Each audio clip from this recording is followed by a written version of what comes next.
কবিতাৰ শিৰোনাম নাৰী, কথা আৰু আবৃত্তি ৰুনা লাইলা আহমেদ। নাৰীক তুমি সন্মান কৰা। নাৰী নহয় ভোগৰ সামগ্ৰী, নাৰী হয় আৱেগিক, প্ৰকাশ কৰিব নোৱাৰি চকুৰ পানীৰে। দুখবোৰ উজাৰি কয় নাৰীৰ ধীৰতা, নাৰীৰ মৌনতা, নাৰীৰ ধৈৰ্যত তুমি শক্তিহীন বুলি নাভাবিবা। নাৰীৰ অন্তৰত আছে সাগৰৰ গভীৰতা, অফুৰন্ত হেঁপাহ আৰু অগ্নিশিখা।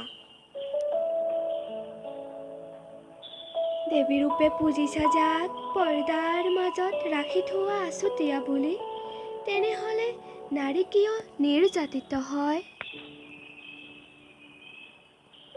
ডাইনী সজাই বাৰে বাৰে কিয় হত্যা কৰা হয়? আজিৰ নহয় এই সমস্যা, অতীজৰে পৰা চলি আহিছে এই প্ৰথা। আজিও দিব লাগে নাৰীয়ে সীতাৰ দৰে অগ্নি পৰীক্ষা। দ্ৰৌপদীৰ দৰে আজিও নাৰী সমাজত হয় অপমানিত। প্ৰায়েই শুনো ধৰ্ষিতা যৌতুকৰ বাবে হিংসাৰ বলি হোৱা অভাগিনীৰ কথা।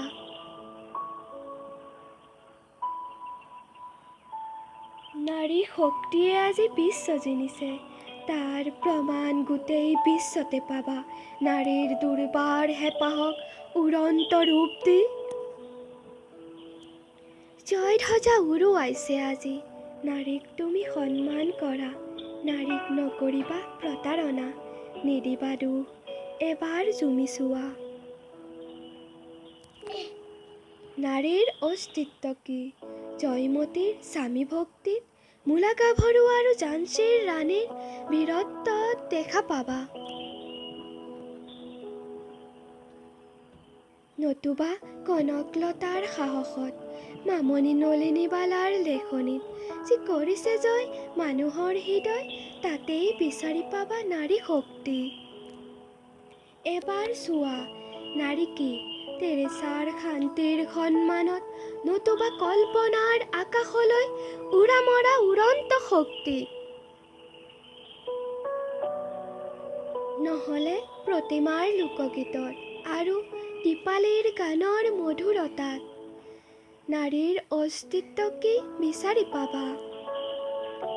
ঘৰতে চোৱা নিজৰ দুখ ভাগৰ পাহৰি, যি জন্মদাত্ৰী হৈ তোমাক জীৱন দিলে।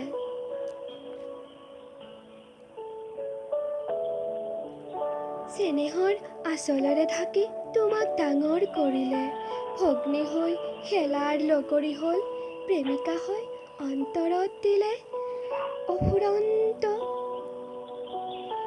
আনন্দ যিয়ে, পত্নী হৈ সুখ দুখৰ লগৰী হ'ল, আৰু জীয়ৰী হৈ ঘৰখন সৰগত পৰিণত কৰিলে।